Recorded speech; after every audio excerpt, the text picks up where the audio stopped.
So what's up guys, wala kasi kaming pasok ngayon kaya naisipan namin magluto. So yun guys, nag-prepare na ako ng mga lulutuin namin dito. So meron ako ditong pork guys, hiniwa ko lang siya ng pahaba-haba.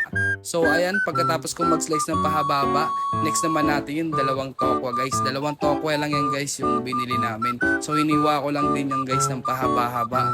Tapos, iset aside lang natin yan guys, yung tokwa. Set aside lang natin guys yung tokwa. After natin mas-slice ng pahaba-haba. Then next naman natin yung bawang. Pinipiko lang yan guys, mga ilang pirasong bawang lang yan. Then pinino ko lang siya ng konti para mabilis siyang maluto. So set aside lang natin yung bawang guys. Then next naman natin yung sibuyas.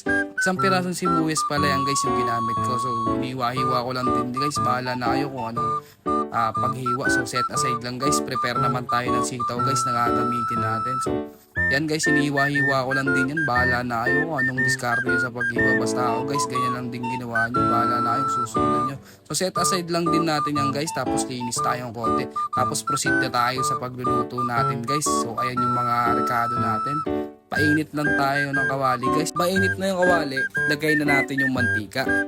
Then kapag mainit na yung mantika guys, lagay na natin yung mga tokwa. Prituhin lang natin guys until mag golden brown to lahat. Ito toasted ko kasi to guys para pag sinama ko guys sa adobong sitaw, malutong siya guys, mas masarap siyang kainin. So binaliktad-baliktad ko lang siya. So yung guys, nakalimutan ko pala ipakita kung paano ko niluto yung bawang, sibuyas, pati yung baboy. So yung guys, ginisa ko lang naman yung bawang, sinunod ko yung sibuyas, sinunod ko lumabas yung aroma. Then sinunod ko yung baboy guys na iniwa-hiwa ko. So hinantay-antay ko lang yan guys, ginisa-gisa ko lang hanggang sa maluto yung baboy guys. So hinalo-halo ko lang yan guys. Sinunod ko na yung sitaw, nilagay ko na lahat ng sitaw guys. Then hinalo-halo ko guys para maluto siya na maayos guys. Haluin lang natin bago natin ilagay yung toyo. 3 kutsarang toyo. Then naglagay ako ng tubig guys, kalahating basong tubig yan guys. Tapos antayin lang natin yung kumulo guys. Then kapag kumulo na guys, lagay na natin yung pork cubes. Haluin natin guys hanggang sa matunaw yung pork cubes natin guys. Haluin na muna natin to guys. Lagay naman tayo ng asin guys. Tansyahan na lang yun guys. Bahala na kayo kung paano nilalasahan yung alat. Then haluin lang natin guys. Lagay naman tayo ng pinong paminta.